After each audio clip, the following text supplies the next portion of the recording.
नमस्कार दोस्तों, आशा करता हूँ आप सब बहुत अच्छे होंगे। देखिए, आज हम डिस्कस करेंगे 13 जनवरी का द हिंदू न्यूज़पेपर और पीआईबी का इंपॉर्टेंट करंट अफेयर्स। नए बच्चों को बता दूं, पीआईबी प्रेस इन्फॉर्मेशन ब्यूरो सरकार की सरकारी वेबसाइट है। दिन भर सरकार जो कुछ करती है यहाँ पब्लिश होता है।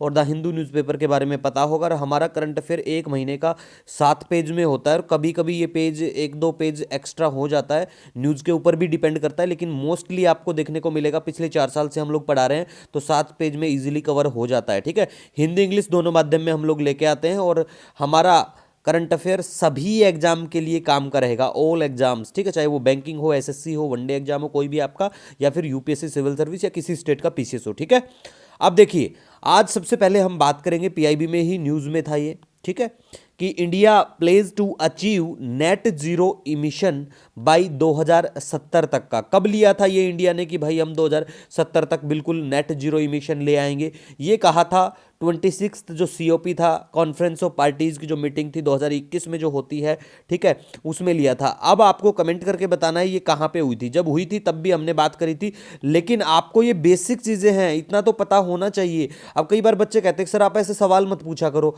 आप है ना खुद ही बता दिया करो। मैं कितना बताऊं आपको? ठीक है, अगर एक चीज के ऊपर बात करोगे तो बहुत सारा कुछ होता है। मैंने यहाँ पे आपको इंपॉर्टेंट ऐसी चीजें बता दी हैं कि वो चीज आपको ध्यान रखनी है। ठीक है, तो याद रखो तो आपकी मर्जी है, अदरवाइज हम लोग तो कवर करवाते ही हैं। ठीक है, इसके बाद में इंडिया की जो फोर्थ बाइनियल अपडेट रिपोर्ट है वो आती है और वो बताती है कि 7.93%, 7.93% जो है reduction in green house gas का इमिशन इन 2020 कंपेयर्ड टू 2019। ठीक है, तो ये जो लाइन है, डाटा है, ये इंपॉर्टेंट है, याद रख लेना, किसी भी एग्जाम में पूछा जा सकता है। ठीक है, इसके बाद में हम बात करेंगे, हमारे जयशंकर साहब जो हैं वो अटेंड करेंगे ट्रंप का स्वेर्निंग जो है।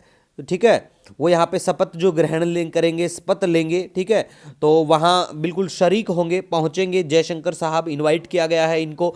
तो ये कब होगा? ये होगा 20 जनवरी को। ठीक है, तो ये भी पता होना चाहिए कि भारत की तरफ से वहाँ पे कौन गया है, और टाइम भी आपको ध्यान रखना है कि भैया कब क्या लेंगे। कई बार एग्जाम में ऐसा होता है, अगर हमारे कोई फॉरेन डेलीगेट होते हैं या हमारे देश में कोई आता है बाहर से, या टॉप वर्ल्ड लीडर जो हैं, अगर उनकी कोई विजिट होती है, मान लिया कि अमेरिका के राष्ट्रपति की रिसेंट विजिट कहीं होती है, तो वो भी आपको ध्यान रखनी है। न्यूज़पेपर में एज इट इज मेंशन होता है, तो थोड़ा ध्यान रखा करेंगे, आपको भी ध्यान रखना है। ठीक है, कई बार पीसीएस एग्जाम में ऐसी चीजें भी वो लोग पूछ लेते हैं। ठीक है, नेक्स्ट अब हम बात करेंगे, केरला का जो मैटरनल मोर्टेलिटी रेशियो है वो लोवेस्ट है देश में। अगर बात करें तो 19 पर 1 लाख लाइव बर्थ, ये आपको ध्यान रखना है। उसके साथ साथ आपको जो करंट जो टोटल फर्टिलिटी रेट है केरला का, वो भी ध्यान रखना है कि कितना क्या है, ये याद रखो।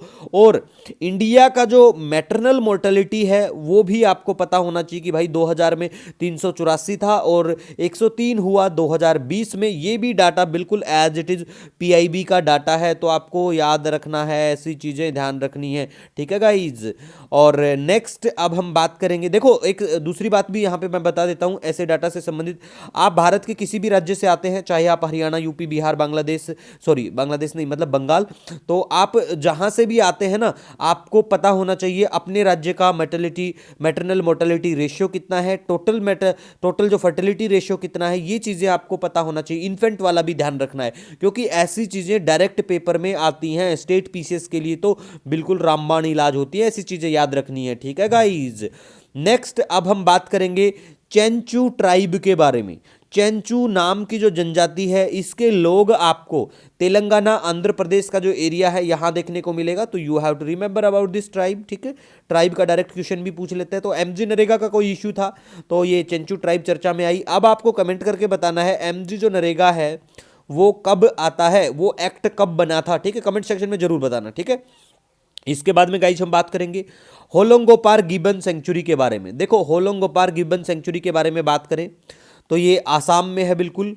और गिब्बन कैसे होते हैं देखने में, ये आप बिल्कुल देख सकते हो, आपकी तरफ ही नहीं देख रहा है ये। ठीक है, तो देख सकते हैं ऐसे गिब्बन दिखाई देते हैं। ठीक है गाइज, और इसको वाइल्ड लाइफ सेंचुरी का स्टेटस 1997 में मिलता है। यहाँ पे भोगदोई नाम की नदी है वो देखने को मिलेगी आपको। और होलोंगोपार गिबन सेंचुरी जो है ये ओनली सेंचुरी है प्यारे भारत में जिसका नाम है आफ्टर ए गिबन। ठीक है, तो याद रख लेना। उसके बाद में हम आपको मैप में प्लेस इन न्यूज़ दिखाते हैं। प्लेस इन न्यूज़ की बात करें, साउथ चाइना सी चर्चा में है, फिलीपींस चर्चा में है, तो फिलीपींस आप देख पाओगे, ये बिल्कुल फिलीपींस के ये बिल्कुल आइलैंड है, ठीक है, तो ये याद रखो फिलीपींस, ठीक है। और इंडोनेशिया को नीचे देख सकते हो आप, मलेशिया को देख लो, गल्फ ऑफ थाईलैंड कहाँ पड़ता है, वियतनाम कहाँ पे पड़ता है, लाओस कहाँ पड़ता है, ठीक है, बर्मा कहाँ पे है। तो ये मैप की लोकेशन आप बिल्कुल देखा करो, पापुआ न्यू गिनी नीचे पड़ता है, यहाँ पे सोलोमन सी है, यहाँ पे बांदा सी यहाँ देखने को मिलेगा। साउथ कोरिया भी चर्चा में बना हुआ है, तो ऊपर नीचे साउथ कोरिया है, ऊपर नॉर्थ वाला है, ठीक है, इधर जापान पड़ता है ये। तो ऐसी चीज़ों को बिल्कुल आप ध्यान रखा करो। कई बार चाइना बोल देता है कि भाई ये साउथ चाइना सी में बहुत सारे जो आइलैंड हैं वो हमारे हैं, ऐसा सब इन देशों का मिलके इसके चारों तरफ जितने भी ये देश आते हैं इनका इशू चलता रहता है, काफ़ी टाइम से चला हुआ है। कोई सजेशन आपका, कोई सुझाव हो, कमेंट सेक्शन में बता सकते हो। मिलेंगे नए दिन के साथ। Wish you all